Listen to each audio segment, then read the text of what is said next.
And these two teams ready to play this 14U Futures Championship matchup. Loaded with talent. The home team, the Suncats, on the diamond. And the visiting team, SoCal Athletics, T.O. Mercado. They will bat first.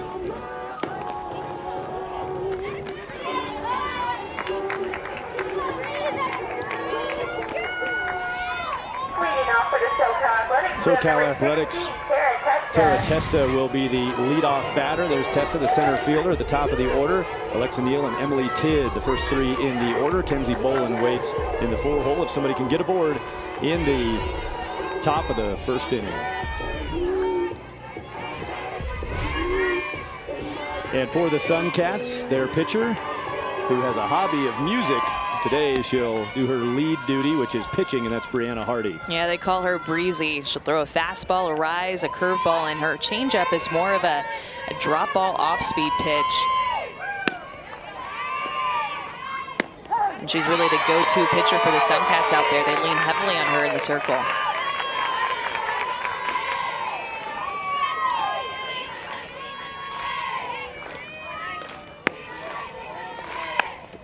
Second pitch coming in is popped up. Tough play behind short, and that's going to drop on the deep dirt and then take a bounce. It's going to fall for a sun-aided spin wind double. Misplay defensively for the Suncats, and the Athletics pounce on the first opportunity. Testa pop-up infield double. Yeah, I like the way that Testa ran that out, and she ends up at second base. So many times you see that ball pop up in the air, and the hitter just kind of pouts as she runs out of the dugout, but Testa ends up at second base into scoring position early in this game. Alexa Neal now will bat. Talented pitcher in the circle for the Suncats, Brianna Hardy, pitched in the semifinal game. I was watching that across town at Christopher Fields. Threw a great game. Shutouts being hung up by both teams all throughout the course of play. Strong pitching, strong defense. Uncharacteristic to see that pop-up get on the ground, but late afternoon here in Colorado, the sun will be a factor for a while on this field. Breeze has been blowing harder and softer, varying throughout the afternoon. Right now, not whipping by any means. That pitch rides in and gets a piece of the batter, Alexa Neal, and the first two are aboard for the SoCal Athletics. Trying to bring a curveball or a rise ball up and in to Neal, and ends up hitting her. She'll go ahead and take first base. 2 runners on for the A's. Interesting there with the spin, the pivot toward a base hit bunt, and that ball rode in. Didn't really hear much argument out of the Suncats as far as did she run into the pitch. Now the Suncats are faced with a challenge with 2 on, nobody out, and a 3-batter up, Emily Tidd. Yeah, we talked about Brianna Hardy and pitching already today. This is both teams' 3rd game of the day, and Hardy pitched the last game against the other Athletics team. Ball hit hard toward short, 6-4. To 3, the big double play. Twin killing, a huge turn there for the Suncats. Defense flexes. It was Torres and Smith up the middle to Wilson at first. Lay at third base. Hardy pitching to Pacho behind the plate.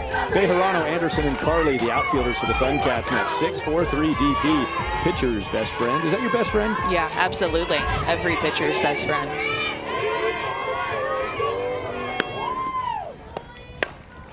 This ball is hit to left and down. Big at bat, executed by Kenzie Bolin after the double play turn and the potential to go 2 on, nobody out, and not get anybody in. Bolin with a 2-out RBI, scoring Testa. Yeah, throwing her an off-speed pitch. You see it's going to move a little bit down, but it's a location right over the heart of the plate. And it catches her actually out in front, but so much power in the cleanup spot by Bolin. She's able to just recognize it still, just dump it over there into left field and score an RBI. RBI single, first run of the Futures Championship game to the SoCal Athletics. This is the Athletics T.O. Mercado team. There are 4 different teams in the 14-year-old bracket for the SoCal Athletics. The T.O. Mercado, the T for Tidd, the O for Ornelas. David Mercado involved with a bunch of the teams across the program. Popped up shallow center, called off and caught by Caitlin Anderson. 3 outs, a couple were aboard. 1 ends up scoring for the SoCal Athletics. In the top of the first, Suncats bat next.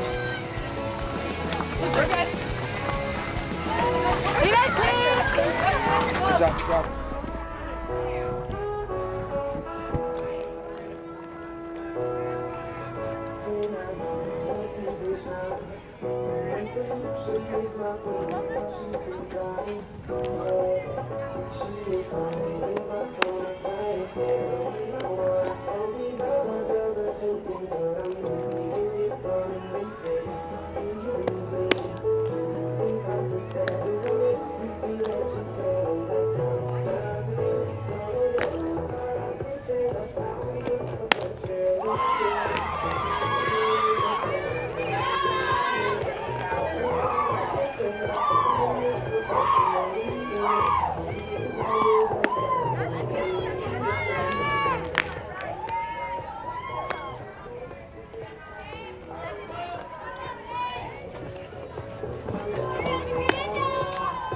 SoCal Athletics pick up a run in the top of the first. Suncats will bat for the first time now. A couple of hits, a Sun-aided double, and a solid RBI single for the Athletics in the top of the first. Miranda Carley, Caitlin Anderson, Izzy Pacho, the first three batters in the order for the Suncats, who've been scoring runs. They have not been giving up many runs. They just gave up one in the top of the first.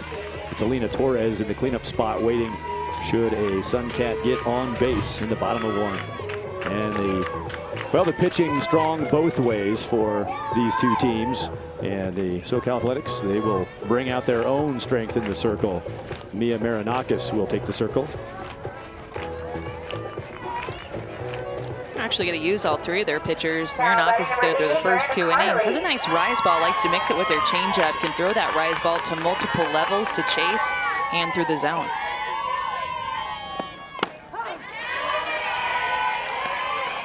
Strike in on the first pitch.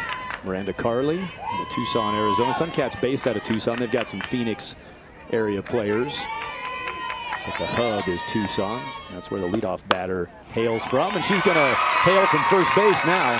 Ball nearly caught the gap, cut off in center field to keep it to a single. That's a good start. Solid swing for Miranda Carley. Carley hits this ball really hard, a little up in the zone that Marinakis likes to throw that rise ball on both sides of the plate, and this one's left a little bit out, and Carley takes advantage of it, drives it right back up the middle. Athletics put their leadoff batter aboard in the top of the first. Suncats match that. They go to the bunt. It's foul from Caitlin Anderson, the center fielder who caught that third out of the top of the first. She's in now in the number 2 spot for the Suncats.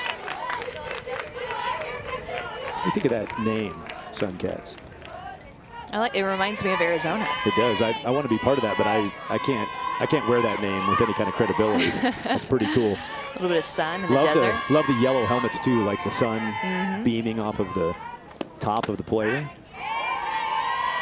Impressive. Amanda Freed mentioned it right before our game when we first joined you here from Aurora. Just 2 teams in this Suncats program, the 14-year-old team and the 16-year-old team. That's it. They just have 2 squads, and they're both going to be in our televised games today. This Futures Championship and then the 16 and under Power Pool Championship. Bunt is down and fair. Sacrifice successful for Caitlin Anderson, moving up to second. Miranda Carley with 1 out. Defense for the SoCal Athletics. Tid, Testa, and Neal out in the grass. Orozco at shortstop. Orozco plays short. Bolin at second. And the corners, Tid and Sua, and it's Marinakis and Ornelas, the battery.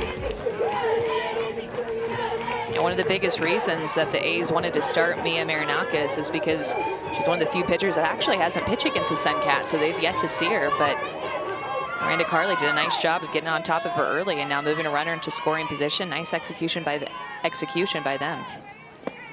That pitch sails. Nice work behind the plate by Carissa Ornelas to keep that from the backstop. Not a deep backstop, but he'll be able to get a base out between first and second, third. Coming third to home here might be a little interesting. Not a tremendous amount of space behind home plate. That would have definitely resulted in Miranda Carley moving second to third. Had Ornelas not held on to that strike pitch to even the count at 1-1.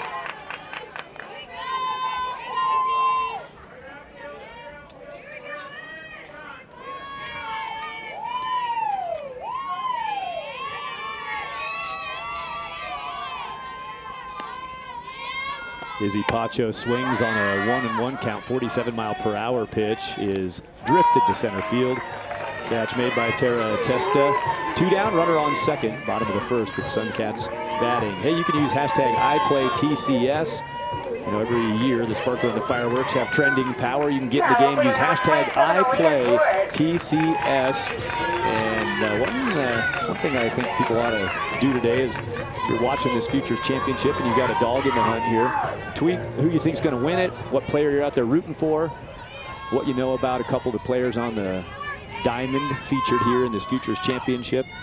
Get that action going with hashtag #IPlayTCS. Thanks for joining us on CBS Sports Network. Thad Anderson, Amanda Scarborough on the third base side of home plate, checking things out. Amanda Freed roaming around the dugouts and the bleachers for us on day 2 of televised action from Sparkler and Fireworks. 60 miles per hour out of the zone, evens the count at 1-1. You can see Torres when she gets in the box, kind of that closed stance. Look at how far forward towards the plate her left foot is compared to her right foot. Alina Torres bounces it to short, cleanly played. Nice smooth move through the ball by Lexi Orozco. Tossing it to Peyton Tidd at first base. One hit, but nothing in, and the Athletics lead after 1.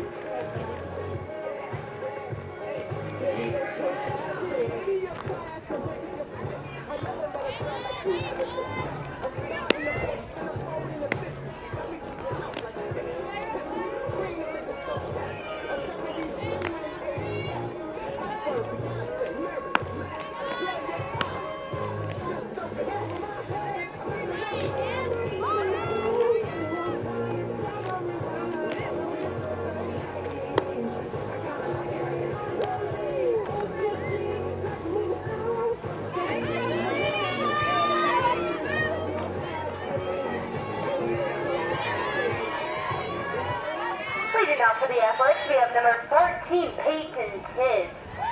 1 inning played, 1 run on the board. It goes to the team from Southern California, the SoCal Athletics. Into the second inning we go with the Athletics batting. GH Pin Company, the official trading pin partner of Triple Crown Sports, a proud sponsor of the Triple Crown Sportsmanship Program. A family business that treats you like family. GHPins.com. To the second inning.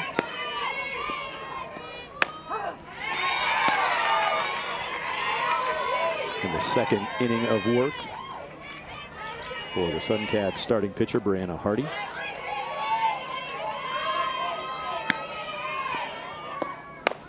Swinging a soft bouncer from Peyton Tidd. Tidd is a ground out to start the second inning.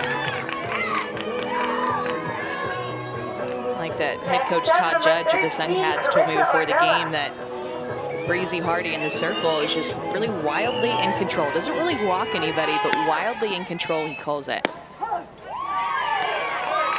Which, of course, done right, done correctly, that means batters have a hard time settling in, right? I mean, you're not sure where it's going, but you figure a few of them are going to be in the zone. And she'll throw a rise ball that's way over the head of her catcher, and then the next 3 she'll pump in there for a strike. That pitch is fouled. Interesting, we'll watch it here on this next pitch. A good job running down the line there and getting that ball back in for us by Maddie Bejarano. She didn't give up on that thing. Watch the catcher flash the location here. And this pitch comes from Brianna Hardy. The catcher, Izzy Pacho. Let's see if she does it again. Did it last time. Just a quick flash. Took it back down. There's that up and away and gone. It's about time for one like that. You know, it's like, I've thrown too many strikes. I need to throw in my wild ones real quick. And that's going to get a jog out there from her catcher, Pacho. Talk about it a little bit, maybe a mix-up on signals or something that she notices about her release point and trying to get that settled down. Suncats coaching staff telling me earlier this morning that Izzy Pacho, the catcher, a gifted leader, you know, that kind of charismatic and just natural. Just does it and enjoys it, but does it in the right way. And we saw her there Love those player conferences, player-to-player conferences versus coach having to come out at this age level when a player knows how to go out and see what kind of results she gets from the conversation. But like Pacho getting up and doing it, and she gets a good result out of her pitcher. They call her a coach on the field, just a real leader out there. Kind of makes us go is the phrase that they used about their catcher, and just has the makeup to be a leader out there. And you'd love to see that back behind the plate to be able to control the game and work with your pitcher in the circle. Ball, and count continues for Carissa Ornelas, the catcher for her athletics team. So it's catcher at the plate, catcher behind the plate on this 2-2 count with 1 out. And that ball down the line, going to get fouled. The Athletics playing here in this televised Futures Championship game. This team, they're a second-year 14s team. As a first-year 14s team last year, they were in this game also, this televised game. They were playing a few hours ago across town. These Athletics, Tio Mercado, they won their game. Another SoCal Athletics team, Mercado was playing to try to get, we almost had an Athletics matchup, and wound up not being the case. But during that other game for the Suncats, their sides or their locations were being tipped off at second base. So they had an interesting reaction to it. Ball up and lifted to center, pretty deep, going back off the fence. Extra bases, at least 2, gonna be 3, maybe 4. Gonna hold her up at third base. After a great at-bat, several foul balls, Carissa Ornelas delivers off of the center field fence, triple. Just an at-bat where you could tell she did not want to get out. Battling pitches that were low in the zone, up in the zone. Finally, she gets one that's about at her chin, and she's able to keep her hands on top of it and almost drive this ball over the center field fence. Anderson goes back on it, almost makes a play, but knowing that that fence is going to be right there, there's no warning track. And once that ball gets away and bounces away, that's going to be good enough for a triple.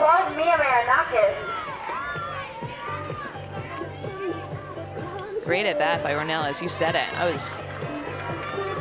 It was just a locked-in at bat by her to start this inning. Runner checking in for the Athletics, so it's Carissa Ornelas, the triple with 1 out. She will give way to a runner, Ornelas, the catcher. So this is likely a courtesy situation. The runner, they're still talking it over. Yep, look like they're going to keep the runner on the diamond. So a running replacement, Savannah Hewitt, is the runner.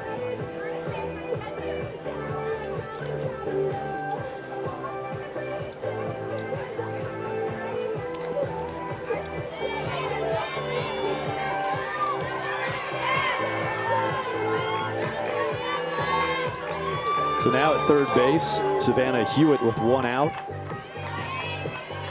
Another scoring opportunity for the SoCal Athletics. Mia Marinakis to the plate. Chopper looked like it would have been enough to score, but the runner doesn't break. Out at first is Mia Marinakis. Holding at third base is Hewitt, the courtesy runner. Yeah, one of those plays that Hewitt at third base, if you don't get a read right off the bat on that, you hesitate. It's better pretty much just to hang out back at third base instead of trying to score. But yeah, if you see that instantly off the bat, you try to make the shortstop make a play against you at the plate. Maybe some good things happen for you, score the second run. Big high chopper, shortstop moving toward the second base bag. The one thing there, though, is not sure if the pitcher's going to snag that. That was probably the read at third base. Didn't know if it was going to be stopped at the circle or not. So no blame on that. Would have been... I think she scores if she goes, but yeah, if the pitcher happens to snag it, then you look really bad. In hindsight. Yeah. You can be a if great I could coach read that in right now, I would run right now if I could go back and do it again. Ball popped up. Looks like it's going to stay inside the diamond. In fact, stays in fair territory, straight up, and stepping in for the catch from third base, Nicole Lay. Suncats do not yield a run after giving up a 1-out triple. Bottom of the second is next. Suncats bat.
Bottom of the second inning, crowds enjoying the scene in Colorado's Sparkler Fireworks. More than 800 teams in Colorado for this softball extravaganza, celebration of softball Independence Week. Another pitch riding up, and Ornelas, the catcher, flies up to keep it in the glove. 1 ball, no strike count to Maddie Bejarano, the left fielder. Favorite memory for her first home run. Going to see a couple of Bejaranos, one on this 14-year-old team, one on the 16-year-old team. They're cousins, and they share a cousin, Daniel Bejarano, who I saw play basketball at Colorado State University for a bunch of years. Started his career down in Arizona and then transferred to CSU, the Rams in Fort Collins. Bejarano's putting on all kinds of athletic displays in Colorado. Daniel, their cousin, doing some workouts with pro teams, just finished up at Colorado State. And cousins making their way up through the ranks. Both of these teams populated heavily by players we'll be seeing a few years down the line at the collegiate level. Amanda, you'll be spending some time with these players, I'm sure, and a handful of these players in the next bunch of years. Sure hope so. Well, I got a chance to hang out with them today when they're giving us some information. Great bunch of kids, too. I mean, just fun to be around, good energy. That's the cool thing about both of these teams, the Suncats and the Athletics, is that they've just grown up together. They played together for several years. They know each other. Then it becomes almost just like a family, tight-knit team. This ball lifted to left field and tracked down left center gap. Both of those outfielders converging, and it's Emily Tidd gloving it, with Tara Testa moving over from center. That'll bring up 0-0, Kayla The Wilson. Suncats have been the same group since they've been about 10 years old. They've played together. And the Athletics, a lot of them, some of them have even been together since they were 9 years old. Even 3 of them right now committed to Utah State, and those 3 have played together since they were 9. Get to play together all through college. Alexis Orozco-Williams, Emily Tidd, Kenzie Bolin, all verbally committed to Utah State. Strike starts off the count to Kayla Wilson, the first base defender for the Suncats, batting the number 6 spot.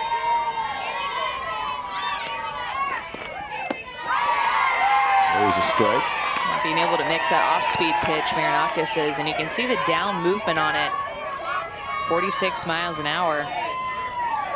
Good spot for that. Kind of falls off the table once it gets there.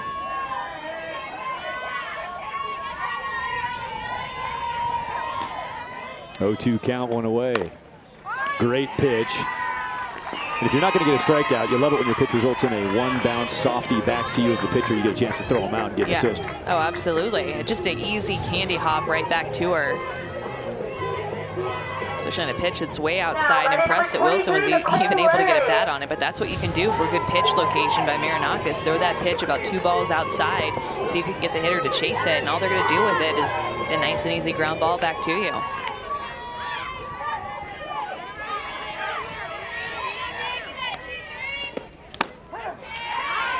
Power pools in the 14s. Each of these teams played 3 pool games. They both went undefeated, and both, as Amanda pointed out earlier, did not allow a run in the pool play.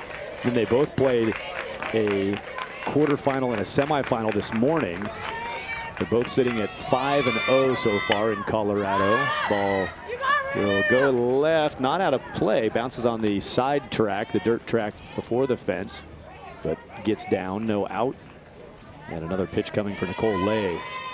That's the thing about playing in these tournaments. You'll play 3, 4, sometimes 5 games a day. And once you get to the collegiate level, that just doesn't happen anymore. You're only playing 2 games a day, max. Maybe 3 at a tournament if it ends up being a tournament, but mainly 2. And youth, the energy. I was watching those semifinal games, and the dugout energy, the noise, the pep. I mean, jumping up and down, skipping from spot to spot, hopping around. This endless reserve of energy at this age. So they're hanging in there just fine. Bouncer to the right side, easily played. That's a nice inning for Marinakis in the circle. And a quick erase of the bottom of the second. Bejarano, Wilson, and Lay all come up, are all out. Still 1-0 Athletics. Go, Simone. 3, 1, 2, 3. Go, Simone.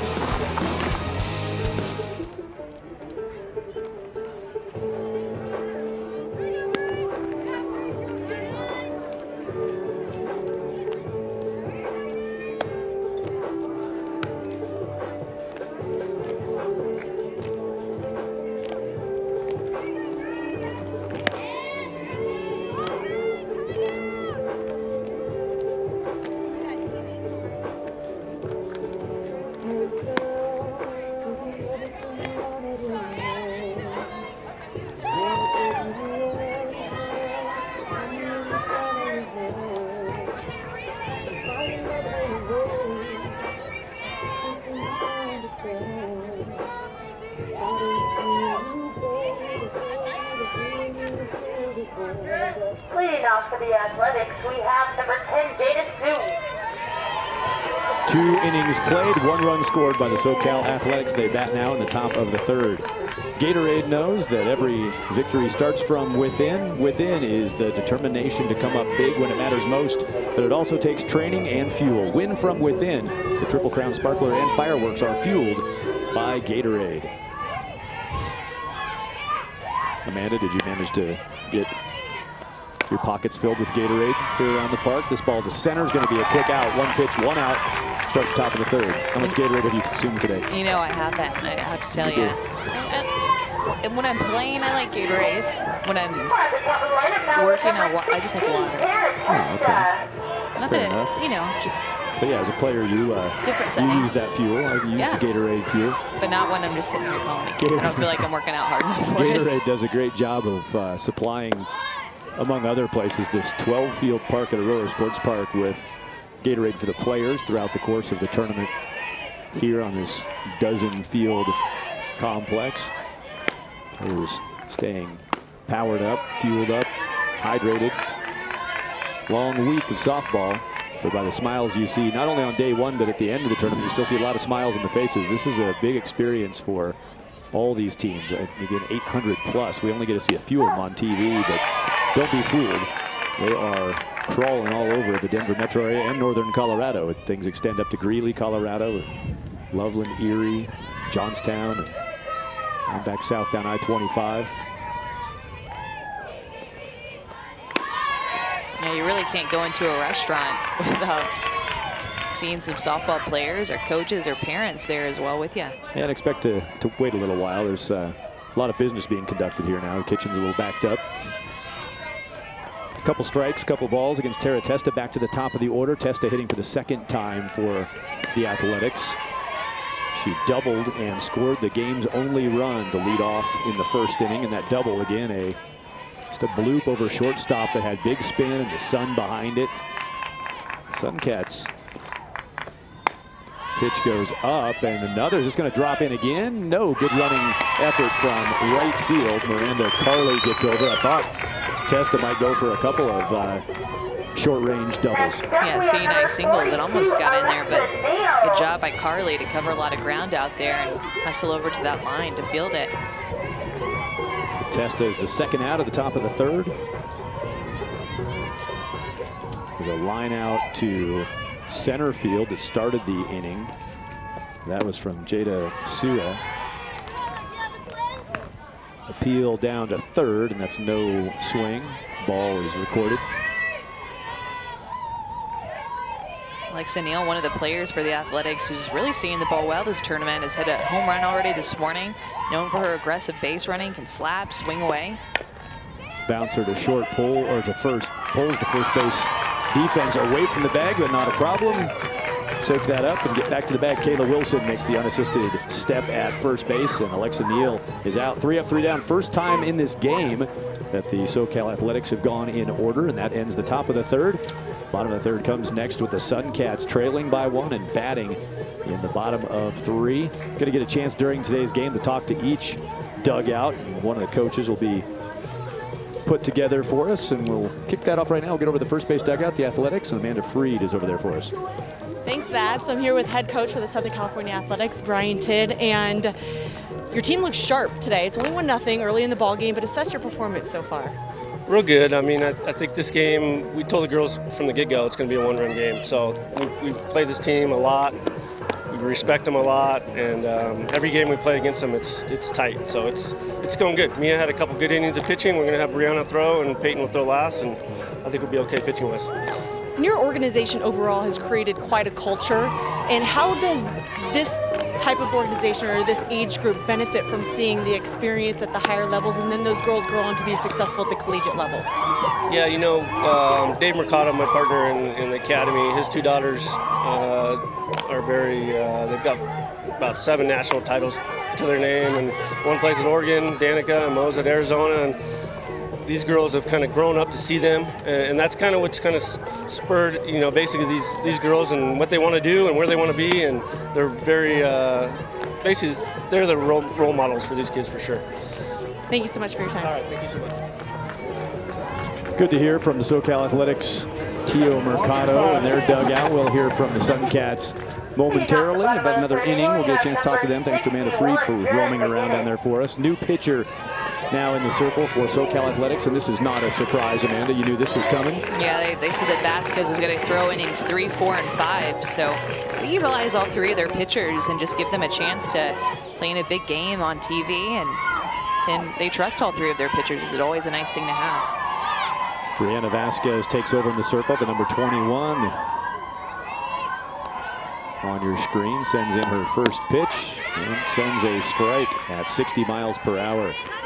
Starting off the bottom of the third now for the Suncats as they work their way through, trying to get things figured out offensively. Jathem McGinnis, the batter. Jathem wearing number 61, and she very gleefully told me that Jathem means I love you in French, her first name. Nicknamed Dren, but I kind of like that French I love you, Jathem, as the first name.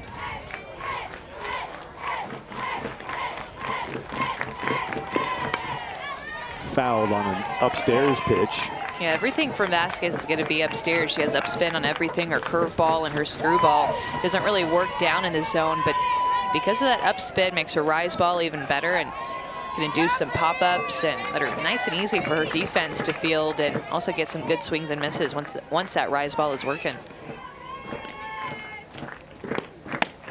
Our international man of mystery producer Marty Tarr using the true French. Jathem. Oh. But the batter here, when I asked her 3 different times, she said Jathem. So I don't know if they've just sort of, you know, morphed the pronunciation. I love you in any language. Fits on the name. That ball is fisted and not caught. Little hover ball out to the circle, and an easy out turns into an on base. That could be the break the Suncats need, trying to get this run back to even things up. McGinnis is on base. Just a jam fly ball out there to Vasquez, and it's almost like she just kind of loses it once she sticks her glove up to try to catch that ball, whether it's the sun or just kind of taking it for granted that it was going to go into her glove. But an easy pop-up that, you know, that she would have liked to have caught there. It's short reaction time from that distance, plate to circle. Again, playing 43-foot pitching, but you know, anytime you're trying to play a ball, your best thing you can do is get behind it. And she was reaching. You don't want to be reaching over your head that high to catch anything. And a drop step there would have done her well. Yeah, I like that. He threw in the drop step. That's absolutely true. Whether you're outfielder, infielder, pitcher, doesn't matter. You still have to be able to know how to drop step and use it correctly. So now a runner aboard and nobody out. Hard bunt, push towards short. Nobody at the bag at 1. Everybody's safe. 2 on for the Suncats. Allison Smith solidly placed on the bunt, gets the defense in motion, and everybody's safe. Yeah, absolutely. Peyton Tidd, the first baseman, is going to be charging in for the bunt. And it's Kinsey Bolin, the second baseman, that heads over to second base, and it just leaves first base completely open. So because of that, somebody had to cover second, somebody needs to cover first too, but just good defensive offensive execution by the Suncats to put the defense in motion and get a couple of runners on. Amanda, you noted earlier that the Suncats, in their 5 games so far in Colorado, they've outscored, coming into this game, outscored their opposition 33-1. That one run was given up to the Little Rebels out of Nevada in the quarterfinal round of this 14's power pool earlier this morning. So the one run given up in the first 5 games, Suncats gave up one already here in this game to match their 5-game total. SoCal Athletics did not allow a run in their first 4 games. They gave up 3 late against the Frost Falcons of Tennessee in the semifinals right before this game. They were up 6-0, kind of had it on cruise control, I think, but tough to score runs. And so I think, you know, short game is huge. Obviously, you got to manufacture, but are you manufacturing now? At the top of the order, Miranda Carley is up. Well, just Todd Judge over there at third base, really reading the defense and possibly seeing earlier in the game where the defense was moving when they were going in motion, and just seeing that hole right there that the second baseman was going over to second, possibly for the steal. The do bunt, and that was just foul. Not by much, but it looked like it did trickle back across the chalk line. First base coach Kyle Carney wanted it fair to get the sacrifice. Yeah, trying to throw it over to the first base side, knowing that there's a force at third base. Good job by Hardy of just recognizing the situation, knowing that there's a force, trying to put the ball on the right side behind the runner. Peyton Tidd scooped it up. Here's a bunt again. This one well in fair ground. Defense does its job, but more importantly for the Suncats, their leadoff batter Miranda Carley does her job. Second sacrifice bunt of the game for the Suncats offense. And this next batter had one herself. Carley just did it. And now Anderson, who sacked her first time up, going to try potentially here. Do they squeeze and tie it?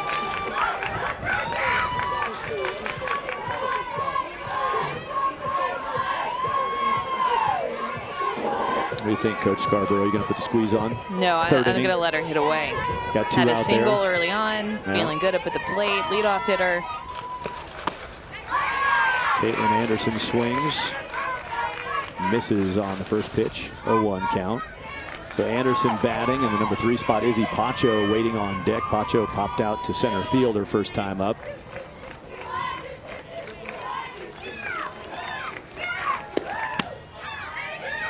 First inning, it was the Miranda Carley single, followed by a sacrifice by this batter, Caitlin Anderson, with 1 out. They had Carley at second base, but then a short pop out to center and a ground out to short ended that scoring threat. Timeout called in the middle of the diamond. Ball being worked back in from the grass. Our umpires behind the plate, Trina Comerford. First base, Gary Mitchell. Third base, Tyler Barfus. Congratulations to our 3 umpire crew on their assignment to this 14-year-old Futures Championship game. Todd Judge, the third base coach and the head coach for the Suncats, actually used to coach baseball. He was a high school baseball coach, and then he ended up quitting, came to coach softball when his daughters were 8, and took him 2 to 3 years to really get it and make that transition from baseball to softball. He just loves it. Both of his daughters played. Came over here. Fouled back. Todd Judge, third base coach and exercise physiologist, his occupation. Kyle Carney, a personal trainer, not a trailer, but a personal trainer. And also on the coaching staff, for occupation coach, is also the favorite fast pitch player of many of the players on the team. Shelby Babcock is on the coaching staff for the Suncats. Yeah, he said that's the one area that he just really doesn't touch. Base running, defense, hitting, he feels good about it.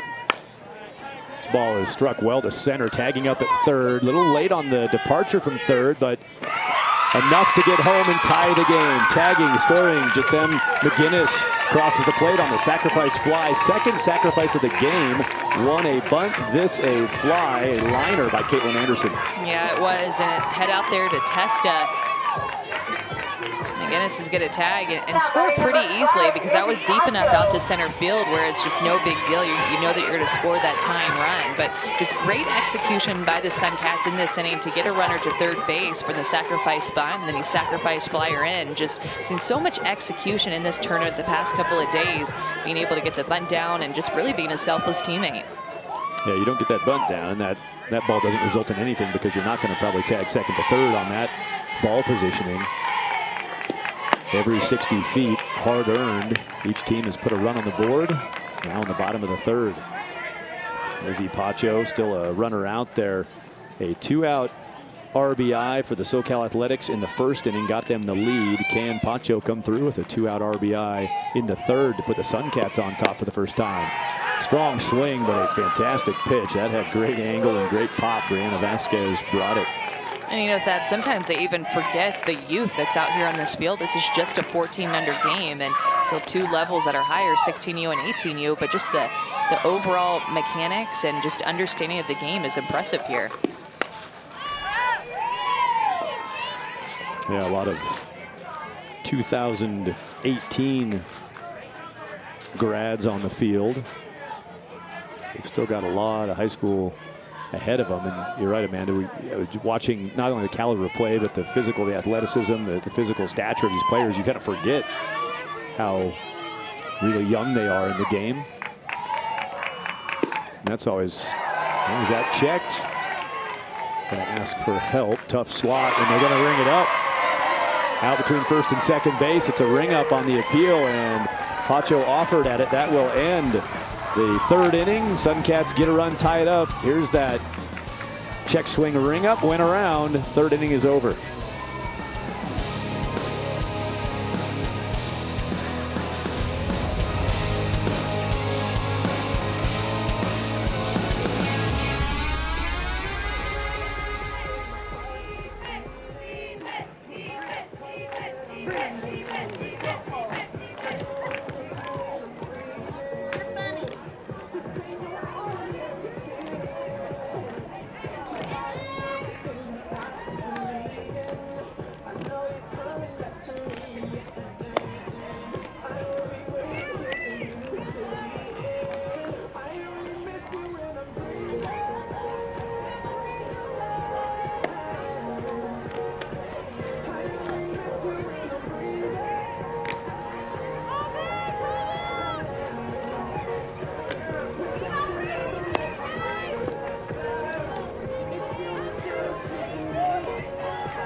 Leading off for the SoCal Athletics, we have number 11, Emily Tidd.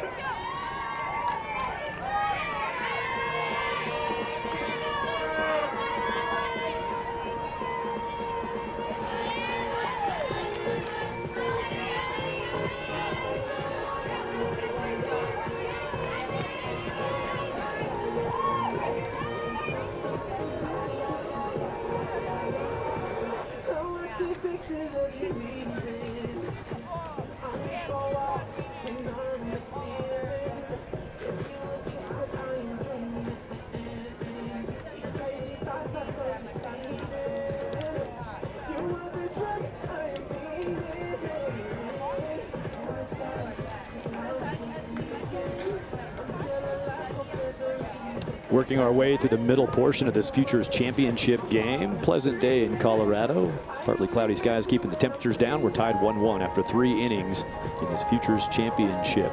Get in the game, stay connected with the Triple Crown Sparkler and Fireworks. Use the hashtag #IPlayTCS. That's hashtag #IPlayTCS. And that hashtag is wearing out, getting heavily used during the course of the week. 4th inning. Curtin is now up on the 4th frame, and the number 3 batter in the order, 3-4-5, will bat in this inning. 3 is going to hit a rocket and an out. Emily Tidd smoked it to second base. Well connected, but it's an out in the glove of Allison Smith. Yeah, let the ball carry deep into the zone, and she puts a nice swing on it. I love that she didn't try to pull that pitch. You can tell that she was trying to use the opposite side of the field. Good barrel to the ball by Tidd. Swing. Allison Smith right there on your screen, the defender at second base for the Suncats. Just caught that liner. Here's a pitch missing to start the count to Kenzie Bolin. 1-0 count. The second base defense for Allison Smith. She's having fun catching line drives today in their semifinal game against SoCal A's. She caught a deflected liner. There's a foul back off the glove of her pitcher, Brianna Hardy, who's pitching now. So it was a 3-0 game was the final score. But at that point, I think it was scoreless. Ball was hit hard with runners on first and second. Off the glove of the pitcher, caught on a bounce by Smith. She stepped on second and fired to first for a double play. It was a huge play in that game. Now she just caught a smoking leadoff liner and kept the runner off base. And now the ground ball from Kenzie Bolin equals out number 2. It's good to be in the right place at the right time, Thad, especially on defense. Oh, I hadn't learned that yet. I appreciate that advice. I'm going to start trying to implement that. Yeah. I've been in the wrong place at most times. Number 1, the shortstop, You, my friend, have not. You don't know that. You just overcome your obstacles? What's your deal? You're making it look good. Whatever you're doing, you're making it look good. Amanda Scarborough is with me. I'm Thad Anderson, and Amanda Freed is with us. Here's one of those verbal commitments to Utah State. Alexis Orozco Williams, the full name. From San Marcos, California. This ball is blooped foul. You can see how aggressive the A's are being up at the plate. Tidd swinging early in the count, Bolin doing the same thing. And Lexi swinging at the first pitches she sees as well. Alexis, her words to live by. You were just talking about right place, right time. Her words to live by: find a way to eat your plate. I guess that just goes with finishing the whole meal, including the dish, right? It's called persistence. Oftentimes used in Thanksgiving. So the 1-1 count with 2 outs, 3, 4, 5 batters. Heart of the order here for SoCal Athletics. Tio Mercado is the extension off of this name, this particular team. This ball fouled up, and good thing we put this tent up today. Oh, Amanda, are you insured? Let's check with risk management. Be sure we got coverage on you. You would have made that catch. You know what? I didn't even panic, and because I just wanted to try to play it cool. And I was also looking at the fact that Orozco up at the plate took a couple of steps back, looking for an inside pitch before Hardy was able to deliver it. So oftentimes you can tell what the hitter is looking for right before she pitched it. She was backing up off the plate, and then that's going to make Hardy throw her low and away, a little bit off speed, trying to keep it mixed up. Well done on your detail right there. Alexis Orozco Williams is how Alexis gave it to me earlier too. Orozco Williams hits another ball fairly well, but this one ends up as a line out to left field. Bejarano gloves it. Top of the 4th is over after a 3-up, 3-down for the 3-4-5 batters. Nothing there for the SoCal Athletics. And so it'll be back to the Suncats with the bats. They're locked up in a 1-1 game, and we'll send it back out to Amanda Freed. I'm here with head coach for the Suncats, Todd Judge. And coach, first of all, you only have 2 teams in this organization, which is not very common these days. You've had a number of these girls for several years. Talk about your loyalty to this program. Well, I mean, I think we really tried to build something where we talked about the program being the most important thing, and then the team second, and the individual player being third. And that's tough to do in today's world, where usually it's more about the individual player, and if it doesn't work the right way, you kind of jump program. So we really tried to make this whole thing about a program. We have a team party every single week. There's always some kind of team function, and we tried to make it when we step on the field, it's time to play ball and really compete, and when it's off, we have really a good time as a program. So I think because of that, the friendships throughout the years would be tough to kind of break away from that. And talk about playing, you know these girls like the back of your hand. Talk a little bit about the performance, what you like about your team so far. I think we came out a little bit nervous. I mean, it reminds me a lot of the time you did our game 2 years ago. We came out with a little bit of nerves, and I could see it on. That's not them. And I'm happy that we're in a 1-1 game. I feel like it's a new ball game, and I feel like they're about ready to take off here. So I'm excited. We're just trying to weather the storm here. I'm glad it wasn't 2 or 3 nothing, and it's basically a brand new ball game here in the 4th. All right, good luck. Thanks so much. Another great thing that the Suncats do is that they bring in former players into their program, just like Shelby Babcock, who played at the University of Arizona. They've also had Bridget Del Ponte and Kelsey Rodriguez help out with their team, so using that influence of a college player to be around their program. Thanks to coach for the time. They're wielding some leather in this Futures Championship game. Solid defensively, keeping them out of some trouble. Yeah, all about playing those hops and playing them well, and just being aggressive, attacking balls, whether it's a fly ball or a ground ball, not letting those hops that sometimes happen on these fields play you, and just being at the right place at the right time. Great defense out there by the Suncats. That last highlight we showed of the line drive that was caught by Allison Smith, I almost wonder if that line drive would have carried out to right field to Miranda Carley in the air. She was right behind it, good rotation defensively. It's that old principle as an outfielder: assume there's nobody in front of you and that the ball's coming. Even if you think they're going to field it, doesn't mean you stand and watch, and that's just another good sign of the fundamental play. Staying where they should be at all times, just in case. That second line of defense back there in the grass. Yeah, Michelle Smith always said, ball, base, or backup. You're either fielding the ball, you're covering a base, or you're backing up a player, and that's exactly what every defender should have, that mentality, outfield or infield. yesterday during our National Power Showdown, 18-year-old game between Firecrackers Rico and Texas Glory Shelton, and also our All-American game. We mentioned Michelle. And you bring up Smitty again.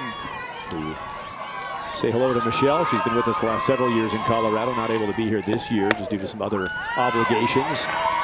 But great to have the Amandas. There's a ball hit well to the right. Alina Torres is out, and Amanda Freed is back with us. So I found the pitching coach for the Suncats, Shelby Babcock, who just finished her collegiate career at the University of Arizona, now helping these young pitchers. What have you seen in them, or what do you feel like is important for them as they go into their collegiate careers in a few years? I would definitely say the mental stability and the mental side of softball, just in general. I know me playing college softball, I had to learn that a lot. So trying to just give back to them and make them understand, you know, how to work through things and just be mentally prepared. Thank you. Congratulations on your career. Thank you.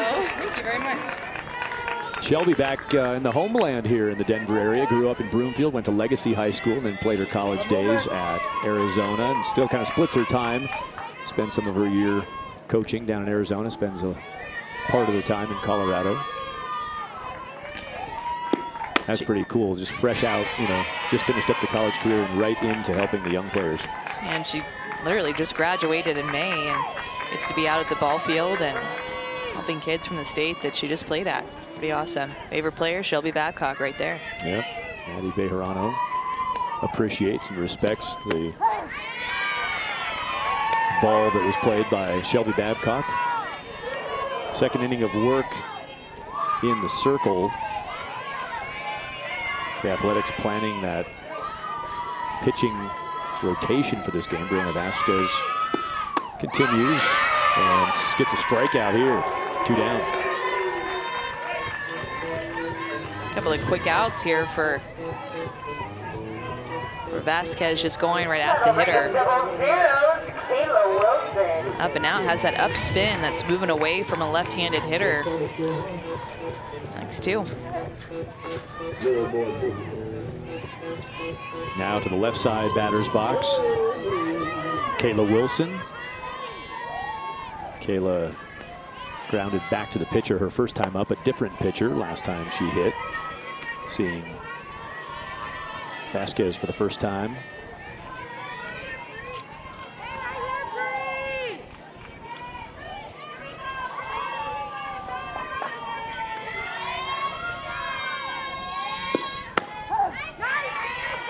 Strike called. Sun has dropped behind a good batch of clouds. Not a factor at all right now. Pretty pleasant out here. Shaded ball field. Very moderate temperature today. Great day to play some championship softball at Aurora Sports Park. 2 down and a 1-2 count. Vasquez's pitching coach says here, actually Tony Paisley, who pitched for East Carolina University, and then Marinakis, Dana Sorensen, and Peyton Tidd, also Dana Sorensen. So working with a couple of stud pitchers that are done with their collegiate careers, but learning from some of the best. Kayla Wilson fouls it away, stays alive in this 1-2 count. The batter, Kayla, told us that the veins on the side of her head are shaped like a softball. Well, it's perfect. Meant to be. There's signs everywhere. A slapper who can also hit some dingers. And she also said, Kayla, she said, our team says dingers way too much. Need to pick up some synonyms and mix it up a little bit. Good old Kent Murphy. They're putting an outfielder on those mountain over there. This ball might find the gap. It will. Extra bases. Looking for 3. Nope, held up at 2. Good job by Kayla Wilson of going with a full head of steam around second. She was held there with 2 outs, runner in scoring position. Yeah, pitch that's up in the zone at her eyes, but when you know that the scouting report is that the pitch moves up in the zone and you have 2 strikes, you just have to protect. And Wilson there protecting anything close or even anything a little bit out. But that just goes to show you when you go up to the plate, knowing a little bit about a pitcher, and when you have a game plan, you can hit sometimes those pitches that are out of the zone and have a good connection with it. And good base running by her to pick up her third base coach, Todd Judge. Go hard around second, read him, head right back into second. Kayla Wilson, whose grandpa is currently making a movie. who has that softball-shaped vein structure on the side of her head. Slapper who can hit dingers, just showed that power. Didn't even take, your great point you're making. The swing she took was I just got to get the bat on the ball. It wasn't that unleash, unload kind of swing, but that's a lot of pop. Nicole Lay, 2-out opportunity with a runner in scoring position. First pitch swinging, chopped it up in the air, popped out.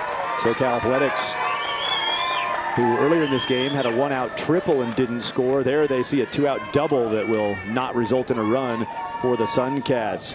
Fourth inning is over, and we are deadlocked at 1. Great finish coming from Aurora Sports Park at the Sparkler Fireworks.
Athletics and Suncats 1-1 the score. They played a couple of weeks ago and they tied that one 3-3. Not going to be a tie today, but right now we're knotted up into the 5th inning.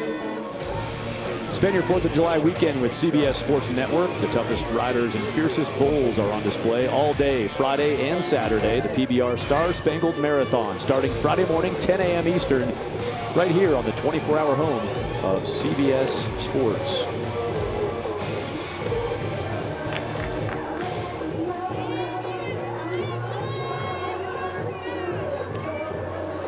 SoCal Athletics, their turn to bat again, and we're going to get a pinch hitter. There it is. The 5th inning here, time to start the chess match. Demaria Cannon in the box. He goes bunt and popped it up to 3rd.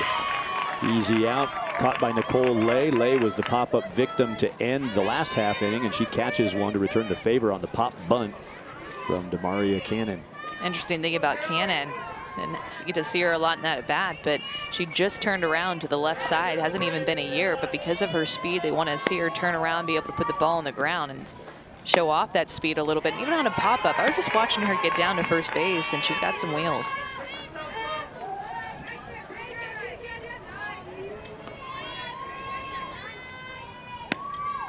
It's good to see a player who has speed using it even on a popped-up bunt. It's hard to defend speed. If you catch the pop, great, but it's the key, as you're pointing that out, Amanda. It's so important for a young player. If you've got it, use it. Even if you don't think it's going to be important on that particular play, just keep being fast. Ball hit well back through the circle, and a base hit. 2nd hit of the day for Carissa Ornelas. Triple earlier, a single with 1 out now. Ornelas just staying short to the ball. Sees a pitch that she wants to swing at, and she just doesn't try to overswing. Takes her hands right to it. Watch how quick her hands are. Straight back up the middle. Gets to contact quickly and finds herself on first base.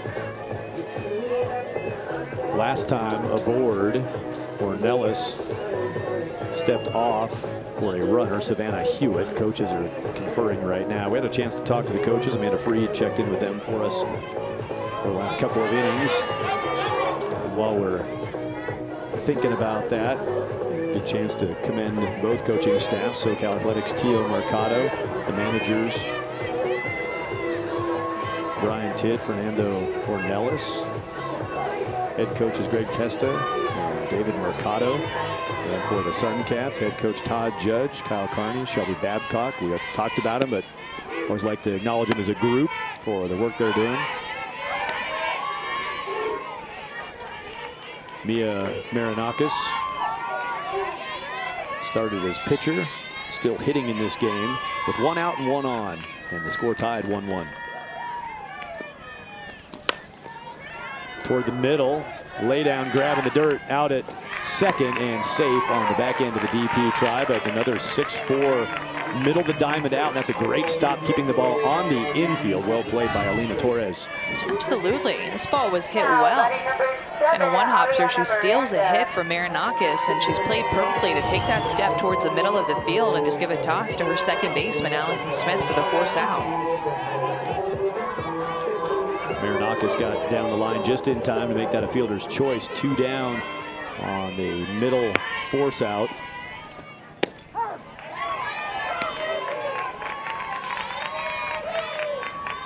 Marinakis running at first base. Ariana Miranda popped to third base back in the second inning. Took a little while to get back to her now. Batting in the 5th. Way out in front of the off-speed. Nicely done behind the plate, too. Fun watching Izzy Pacho catch, and a good job of getting down in the dirt, keeping the force on. Yeah, an off-speed pitch, and you can see the movement that it's going to take it down. She's way out in front of that pitch. Miranda is. Pacho does a nice job. I was shielded on that first look. She actually didn't have to get down in the dirt. That ball was moving to swing through. Pacho had to hang on for dear life on a great pitch. Already been able to use that changeup effectively, really, too. Yeah. Yeah, at this level, you know, playing this good of a team speed change is critical. Sometimes at these younger ages, fouled down the third base line. These younger ages, we're looking at 14 and under action right here. You can get away with straight gas to some teams, but not here. You're going to need, if you can go over 60 against these teams at this level, you're still not going to just blow everybody away. You got to mix it. Yeah, I think that's really the next step for Hardy, is being able to locate that off-speed pitch a little bit better. I like the height of it, but sometimes it ends up over the middle of the plate, and you can get a better barrel to the ball. 0-2, 2 outs. Ball sent to right. Retreating and stabbing it. Miranda Carly finishes off the top of the 5th. We're still 1-1. The home team's going to bat next.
I sure like good camera people, camera operators who know what they're doing. That's some great looks at what we're doing here today. Futures Championship game in Colorado. 1-1 our score to the bottom of the 5th inning, a 7-inning ball game. We're in the bottom of the 5th of a 7-inning Futures Championship battle. 3rd inning of work now for Brianna Vasquez. She delivers ball 1 to Jathem McGinnis. Reached on an error on a bloop back to the circle that Vasquez couldn't catch, and then came around to score after a bunt single, a sac bunt, and a sac fly. It was McGinnis, now batting, who scored the only run of the game for the Suncats back in the 3rd inning.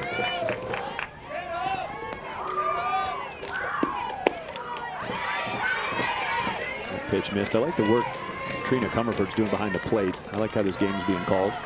Yeah, I feel like a pretty consistent strike zone back there, and that's all you can ask as a pitcher, is just to be consistent. Establish that zone early and keep it there. Another pop, this one in foul ground. This one will be caught. Taken in by Jada Sue at third base, 1 away. If you love softball, you want Softball Magazine featuring hard-hitting editorials, tips, and columns from the sport's top players and coaches, new product features along with player and team spotlights.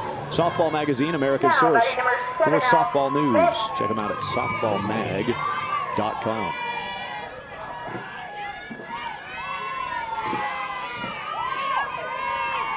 Allison Smith batting at the bottom of the order. She's done some good things with the bat. Here she's going to pop it to second and hang it in there for the catch. I don't know if she got part of the lip of the grass or what it was, but going down and keeping it in the glove.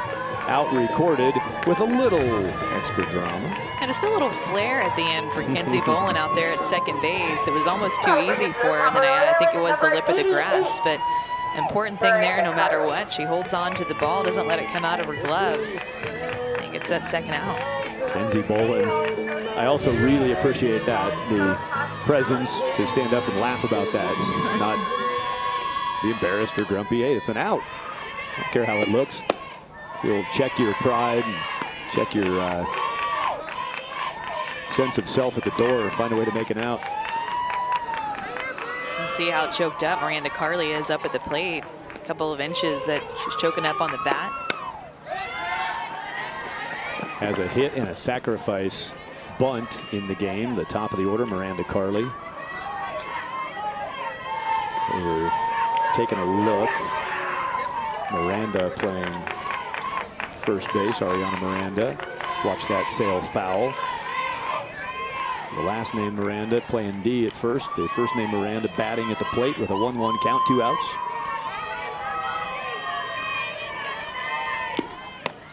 Chase is up, 1-2. You can tell that Vasquez has really settled into this game just based off of the results of her 4th and 5th inning. A lot of pop-ups, that's what she does. Had a strikeout on a screwball that was moving up, and then has pop-ups in this inning. So that's what she does. She throws the ball up in the zone, spins it up, tries to induce some pop-ups. That's 3 consecutive pop-ups going back to last inning. Had a pop-up to short to end the 4th inning, and then 2 more pops. So 1 to short, 1 to third, 1 to second. I guess it's time for a pop to first. Almost had it a moment ago.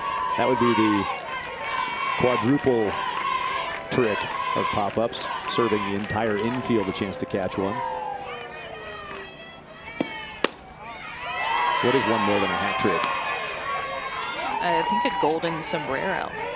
Okay, I appreciate your quick answer. I don't know if it's right, but way to get right out there with something. No, that's really what we called it. I'm not just making that 4 up. pop-ups in a row? Oh. 4 strikeouts. 4 strikeouts in a row, but yeah, it's got to be something slightly different, right? The Golden Derby, the Golden Fedora. I called a hat trick, though, for 3 strikeouts in a row as well. Yeah. So maybe Amanda Freed has an answer on that? 4 pop-ups in a row by a pitcher. There's got to be. We're going to read it. There's not a name for it. We're going to go ahead and name it today. Let's see if she gets it. 2 outs, 2-2 count. Deuces on the board. Nobody on base. Trying to get that pop-up. Miranda Carley. You can see why she bats leadoff. She's a tough hitter to get the ball past. Yeah, just spoiling some pitches by Vasquez that she's trying to throw up in the zone, but Carley just getting a piece of it. Amanda, I think that the golden sombrero thing might be a Texas idea. I don't know.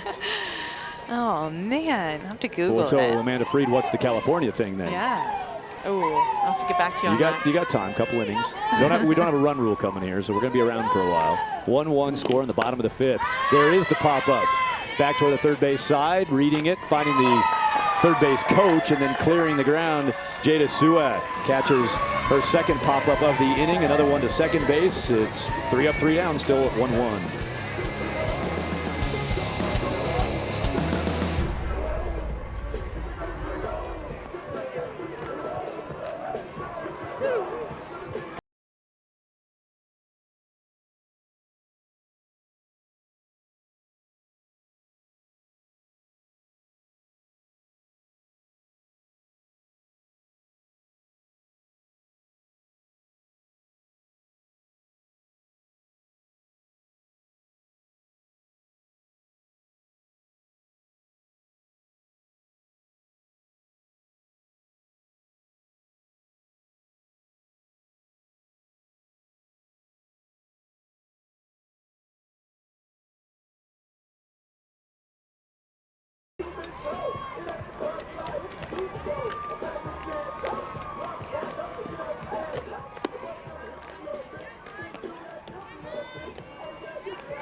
We are all tied up here, 1-1, and off the two teams that have scored a ton of runs. Look at the SoCal Athletics. They've only scored 1 run in this game, but they scored 9, 8 runs, 6 runs in their other pool play games to get here. And the Suncats were almost exactly the same. Their pitching had stepped up. That's been no problem, but 10 runs in their first game against the Game Time Stars, 6 runs, 7 runs, 7 runs, and then 3 runs in their game right before this one to get here. So the run production has not been a problem for these two teams. Their pitching has been on point, but here in this game, the pitching has stepped up, their defense has stepped up, and only 2 runs scored in this entire game. So the Athletics and the Suncats, if you run the math on that, SoCal Athletics, Tio Mercado came into this game outscoring opposition 29-3. And even better than that, the Suncats outscored their opposition 33-1. And now they're tied 1-1 in the 6th inning. Now, this is not a jinx comment. You were talking about great pitching. We saw Brianna Hardy while you were saying that. She's still going. She's into her now 6th inning of work. Hardy 60 miles per hour and a 2-0 count starting off the inning. Jada Sue, who caught a couple of pop-ups in the bottom of the 5th. She gets a chance to start things in the 6th, and she starts it well. Solidly knocked through the infield, single, and the first hit of the day for Sue. A 2-0 count. Sue's up there looking to hit. Hardy knows that she has to come a little bit closer to the strike zone. She missed on the first 2 pitches, and Jada goes up there and hitters count, offensive mindset, gets on base to turn over this order.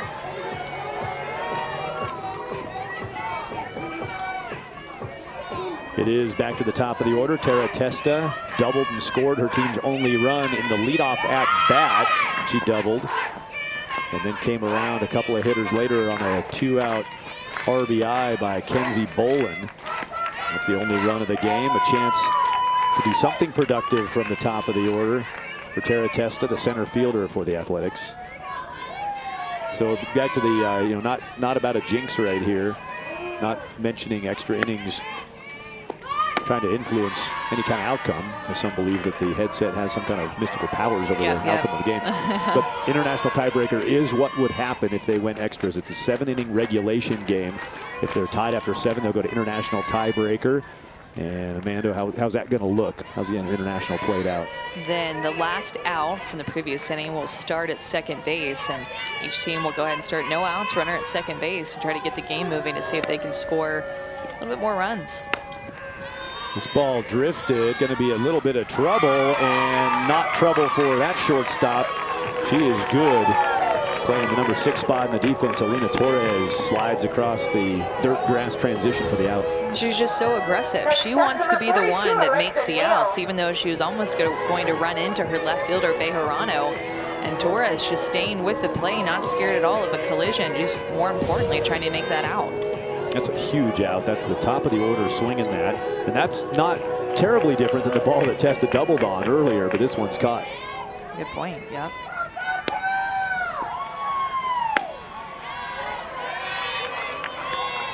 Alexa Neal, number 2 batter in the order, has a hit by pitch.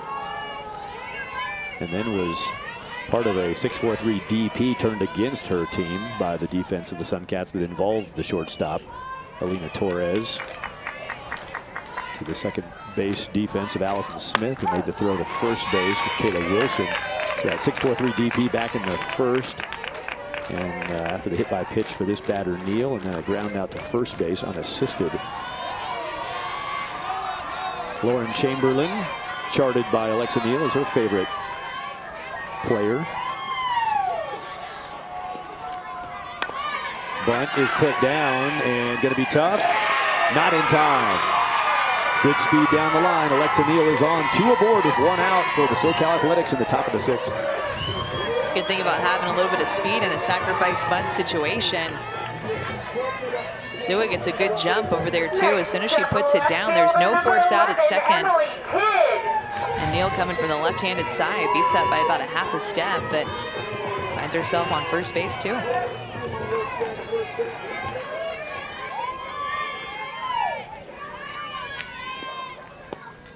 Just mentioned Lauren Chamberlain on the Alexa Neal favorite player. I guess it's Lauren's 22nd birthday today, which leads me also to say our director, Curtis Lorenz, It's his daughter Sydney's 15th birthday today, so happy birthday to daughter of our director, Sydney Lorenz. Made the trip to Colorado along with the whole family from Kansas City. Sydney hung out at the park. She's a catcher herself. She plays softball, and today's her 15th birthday. 2 on and 1 away, top of the 6th. Good threat here for the SoCal Athletics. And they've got their number 3 batter in the box, Emily Tidd. To short, nicely played on a tough hop, 6-4. Not in time on the DP turn. Inning still alive for the SoCal Athletics. That's another great hands play by Alina Torres at short on a tough bouncing ball. Took the words right out of my mouth. As a pitcher, you see the ball go to your shortstop, and if it's Torres, you are feeling good about it, knowing that you're going to get at least 1 out because she's so sure-handed over there. She wants the ball. You can tell with every play that comes to her. I'm going to ask you to put a percentage on this. At the 14-year-old age level, that kind of a ball, what percentage of the time is that ball booted? I would say 40, yeah, 50%. I was thinking similar. She made it look easy, so if you're watching on your screen, you're thinking, well, yeah, you got to make that play, but that was hit pretty hard, and it had that sort of top spin late hop coming at her on a hard infield. Just makes it look like something she's done 1,000 times. She's done it more than 1,000 times. Strike is pitched. Kenzie Boland, the number 4 batter in the order. She's got 2 teammates aboard, 2 outs. The only run the Athletics scored today did come on a 2-out base hit. Can they do it again?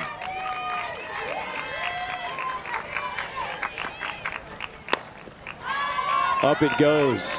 High pop-up on the infield. Stepping up and gloving it. Allison Smith at second base.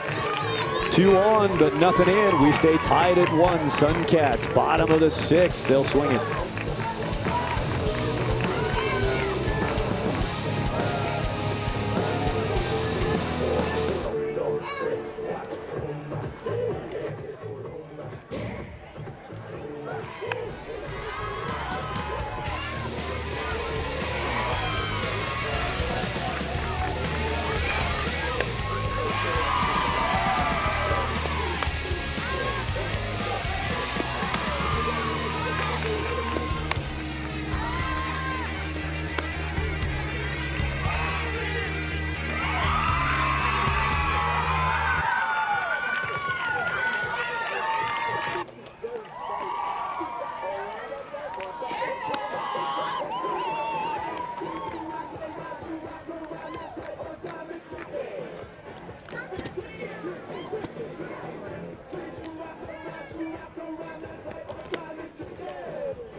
Austin, big music team. Here's a look at how we got to this 1-1 score in the 6th inning. The very first batter of the game, Tara Testa, popped one up, got a double out of it. The double play turn put the Suncats in good position to get out of that first, but then it was the 2-out RBI by Kenzie Boland putting that run up for the Athletics. For the Suncats, it was the 3rd inning where they got theirs. McGinnis got on a single, a sacrifice, and another solid swing. Coming home with the run was Jathem McGinnis. That was the only one of the game that you just saw crossing the plate for the Suncats. 1-1 is our count to the bottom of the 6th. And those are not the Suncats we're watching now. Those are the Suncats we're watching next. Wall-to-wall softball continues on CBS Sports Network with the Sparkle Fireworks Power Pool Championship, 8:30 Eastern, or 30 minutes after the conclusion of this game, right here on the 24-hour home of CBS Sports. That is the 16 and under Suncats team called Suncats 1998.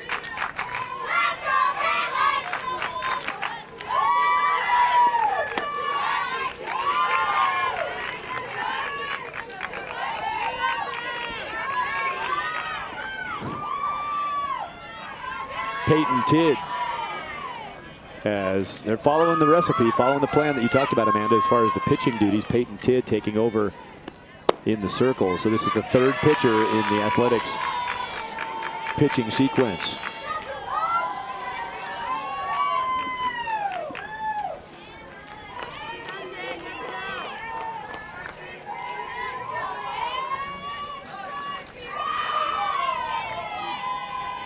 Interesting that the SoCal Athletics, they committed to that three-pitcher approach, and they've gotten good performances. It's got to be a little hard to take somebody out, but they're sticking to the plan. Yeah, I asked them before the game, are you sticking to it no matter what? And he said, yep, absolutely. Doesn't matter how they're doing. All three of them are going to get some experience out there. Makes it tough as a hitter to go up against three different pitchers in a game, and really all three of them have been on. Yeah. Tid has the ability that any pitch can be her best pitch on any given day. She'll throw a little bit of everything. Screw, drop, curve, rise, changeup. Seems like she's coming out with some vengeance. 2, 3, and 4 batters will see the plate for sure in this bottom of the 6th. That is slapped foul, spanked foul by Caitlin Anderson. Caitlin, the number 2 batter. Izzy Pacho, the 3 batter. Alina Torres, the 4 batter. Shark bait. What's that nickname all about? I'm not sure. Gonna have to get Amanda Freed on that one now. Amanda's got a list of topics to sort out for us. Shark bait, the nickname for Caitlin Anderson. 2-2 pitch coming. Leadoff batter at the bottom of the 6th, and a 1-1 tie. There's a strikeout pitch, backwards K. Anderson is out number 1. Great movement by Peyton Tid. We saw a little bit of everything in that at bat. She finishes her off with the curveball. You can see the movement. That's late break. A nice spot on the outside corner. I like the height of that pitch too. Well done by Tid. Good placement. Just make sure here, just the 3rd strikeout of the game by a Suncats batter. 1 in the 3rd inning, 1 in the 4th, and now 1 in the 6th inning. Not a heavy strikeout game, but an important one in the first batter that Peyton Tid faces as the pitcher for the Athletics, Izzy Pacho. So now we got Izbag, if we're talking nicknames. And Izzy was pretty proud of that one. She said, "You see my nickname?" When she filled out her information for it, she said, "You see my nickname? See my nickname?" Izbag. Izzy, catcher. Dirtbag is often a term used by somebody who scrounges around on the diamond. Comes home with a uniform that needs a lot of attention after every practice and game. And Izzy proudly works hard on the diamond. You talk about experience in the pitcher rotation. This is the 3rd straight year that this SoCal Athletics T.O. Mercado team has been in a televised game. So these players at 14 now have been 3 times televised. The 2013 PGF Championship against this same team, the Suncats. Last year right here on this same field in the Triple Crown Sparkler Futures Championship game, and now back-to-back appearances in the Futures Championship in Colorado. 3 times on TV by the time you're 14. It doesn't happen to many people. Pretty cool. 3-0 count. Can Pacho find her way on base? The potential go-ahead run is now 60 feet closer. So runner on with Pacho, and Alina Torres will come to the plate. And so we're stumped by some of these nicknames, but I understand Amanda Freed has some intel. So we just saw Caitlin Anderson not too long ago up to bat, and her nickname is Shark Bait. Apparently that was given to her by her sister, who one day came into the dugout, and they were talking about Finding Nemo, and she just gave her the nickname. And if you know anything about that movie, Shark Bait is Nemo, who's the little fish introduced to, the big tank. And I don't know if that has anything to do with what they're calling her Shark Bait for, but the name stuck. Need to watch some Finding Nemo later on with Addie.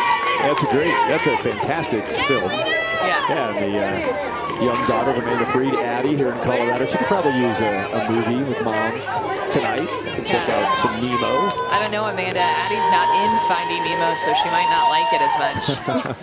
It's all about the Addie. Attitude is maybe where we're going there. There's a start off for this at-bat. Alina Torres, she's the shortstop. We've been talking about the defense. She also bats in the number 4 spot for this team. What a talent at the plate.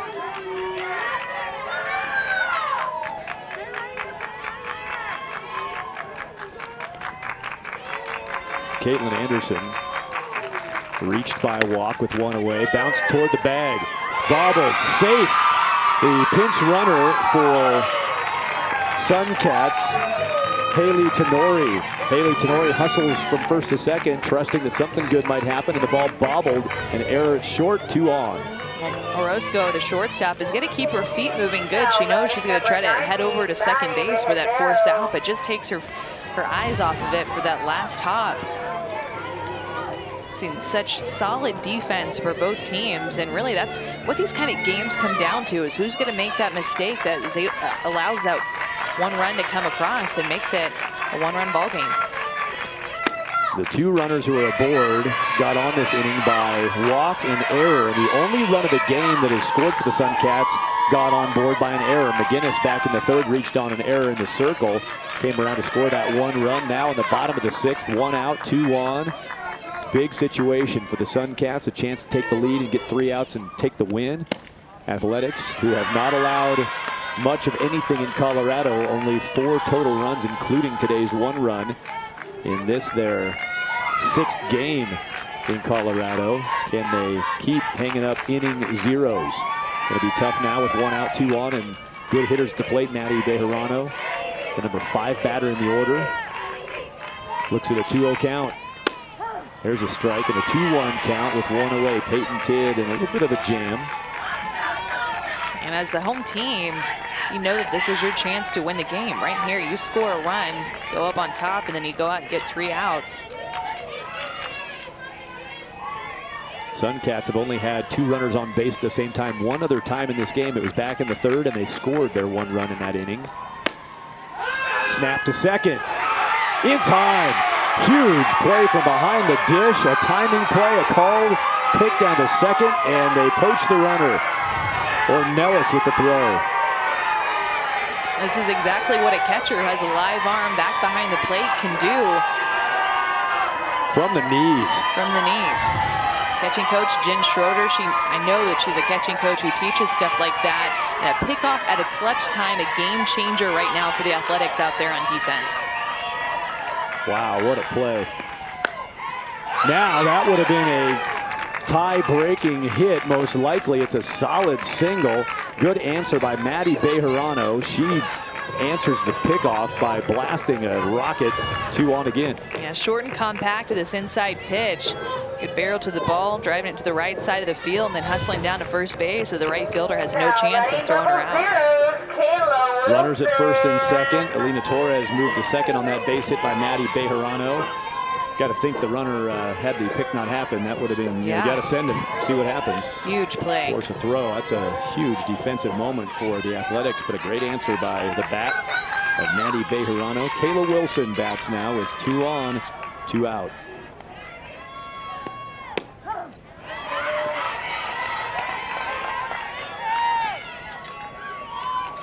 Kayla Wilson, born in San Diego, California, but at 10 years old, moved to Tucson. Plays for the Suncats. 9-month-old, the youngest of her 4 siblings. Ty, the 9-month little one. Ball over third, runner coming around third. Here's the throw from left. Safe at the plate, Suncats have the lead.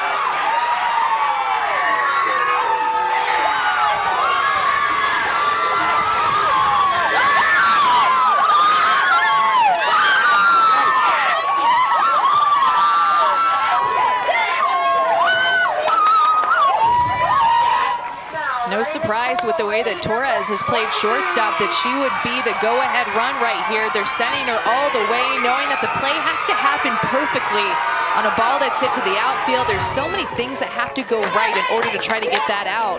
And offensively, just aggressive base running there to get the go-ahead run, which could potentially be the game-winning run.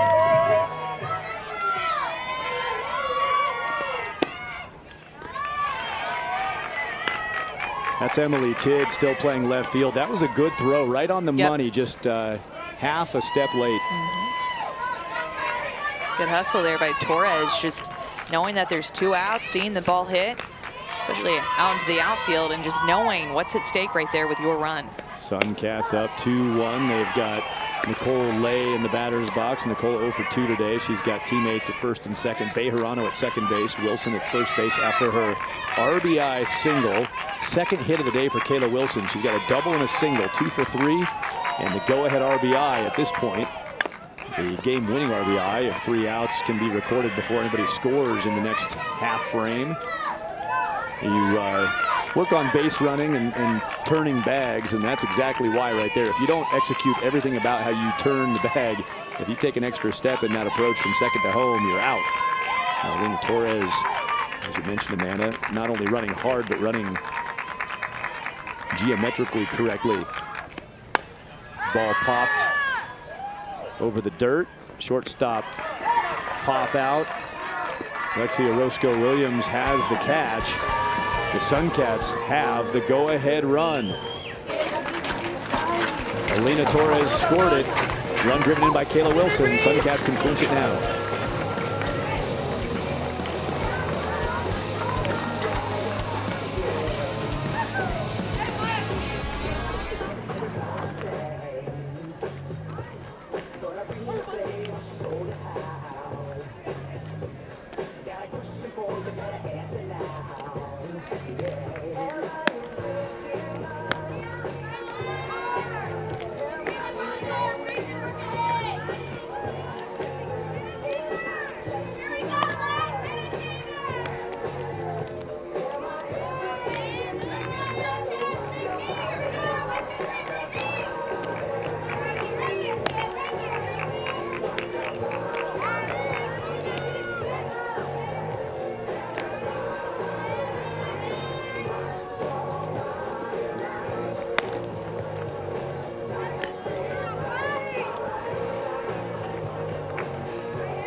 For the SoCal Athletics, we have number 1, Lexi Orozco.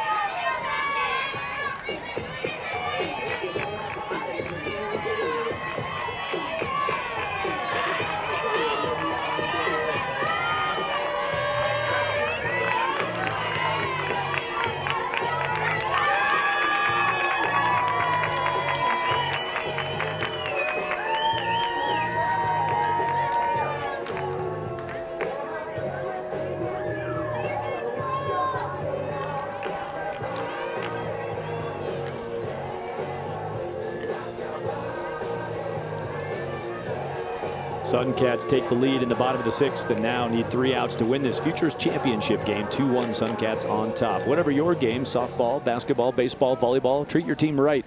Destination locations, signature memories, professional staff. Get in the game at triplecrownsports.com. Top of the 7th. 7-inning ball game. Suncats trying to close out a championship in this Futures matchup coming out of the power pools at the Sparkler Junior Tournament in Colorado. SoCal Athletics not done, and right out of the gates going to get extra bases. How about that shortstop answering the bell? Lexi Orozco-Williams. We talked about the shortstop Torres for the Suncats hitting the 4-hole. The number 5 batter Orozco-Williams double to start off the top of the 7th. And there's the pitcher Brianna Hardy. More about her from Amanda Freed. To pitching coach Shelby Babcock about possibly the endurance going on here with Brianna Hardy. She did throw a long game earlier today. This is her 2nd game. It's the 7th inning right now, and although she's anticipated to finish this game, they did have Jathem McGinnis warming up in the bullpen just in case, but an indication that Brianna Hardy might be getting a little bit tired as that ball's kept up in the zone. Typically, she does a good job of keeping it down and keeping the ball in the dirt.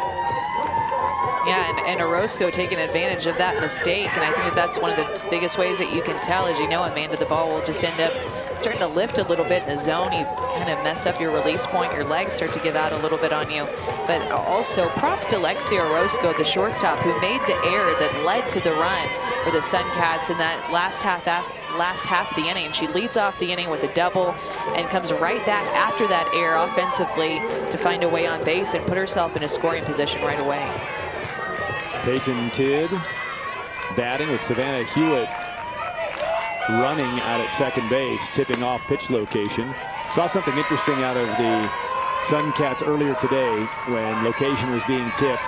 Second base and shortstop came together, stood shoulder to shoulder in front of the runner at second, between the pitcher and the runner, blocking her view to the plate, trying to deny the ability to tip off pitches.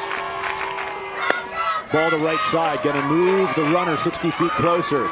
Pretty good swing by Peyton Tidd. Turns out to be just the same as a sac bunt, but she actually vied for a double down the line.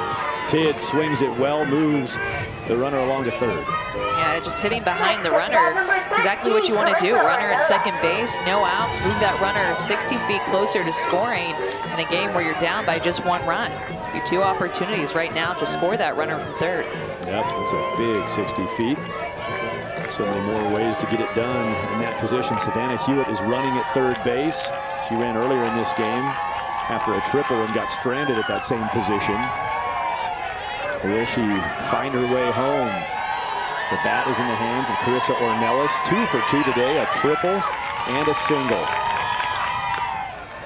Gets a great hack and fouls it.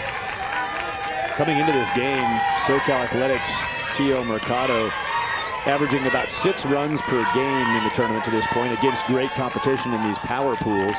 Held to just 1 so far by the quality pitching of Brianna Hardy. But can Hardy find her way out of this top of the 7th jam? You can tell that Hardy has good control still, and that's what she's known for. Not giving up any base on balls. Hit by pitch earlier in the game, but no walks. Carissa Ornelas on a 1-1. Sends it to center. Going to try the tag. Here comes Hewitt. Here comes the throw. Is it tied or is it over? It's over.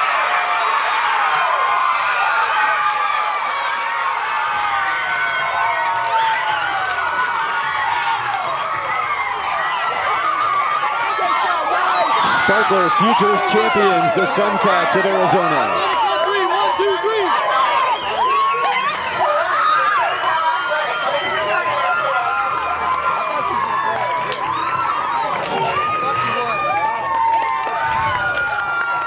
Unbelievable. Sacrifice fly out to center field. Caitlin Anderson makes a throw to her catcher, Pacho, and they get the out. The focus right here on this defensive play for this perfect hop right there to her catcher, and then the block of home. Unbelievable play to end this game, and the tag was right on. If you're a runner at third base, you absolutely tag on this play, but it was just played perfectly defensively by the Suncats to win this game 2-1 and keep that game-tying run from scoring, trying to take this game into a win or into extra innings. Good timing off the bag. Timed the tag very well. Didn't waste any time, didn't lose any time on the departure. What a great throw from center field. A double play ends it, and it's an 8-2 double play. Caitlin Anderson, a rocket from center. You talked about that, Amanda. So important to keep the ball low. You know, a lot of players will come up and airmail something and hit the glove on the fly, throw it down and hard through the dirt. That great, perfect one hop. And Pacho, who we talked about, fantastic behind the plate all game long, sets up brilliantly on the plate and applies the tag. Just textbook defense played by the Suncats. It was led by their shortstop, Torres, and then everybody fed off of her energy, including Breezy there in the circle, Breezy Hardy, who pitched now 14 innings today and leading them to a win. This Futures Championship game every year just ends up being about the best we see. So what did you see today? We've got the SoCal Athletics, Tio Mercado. We've got the Suncats, the Futures brand. I just saw what you're going to see at the collegiate level, a game that just comes down to one mistake, and that's exactly what a lot of these great games at good competition comes down to. One mistake out there defensively, giving the team an opportunity to score, and just a great ball game that you don't really see anymore, a one-run game 2-1. These two teams carry forth in the Sparkler Juniors. They've both got a great chance to win the big tournament here. They were featured in the power pools. They end up in the championship. Congratulations to both teams on making it to this TV game today. Here we go, 1, 2, 3. For Amanda Scarborough, Amanda Freed, our entire production crew, I'm Thad Anderson. The Sparkler Fireworks Futures Championship game is produced by Triple Crown Sports in association with CBS Sports Network, the 24-hour home of CBS Sports. Our 16 and under Power Pool Championship comes up in about 30 minutes from Aurora. Stay with us for more from the Sparkler and Fireworks. Congratulations to the Futures champions, the Suncats of Arizona. 2-1 winner, throw out at the plate, clinches the title.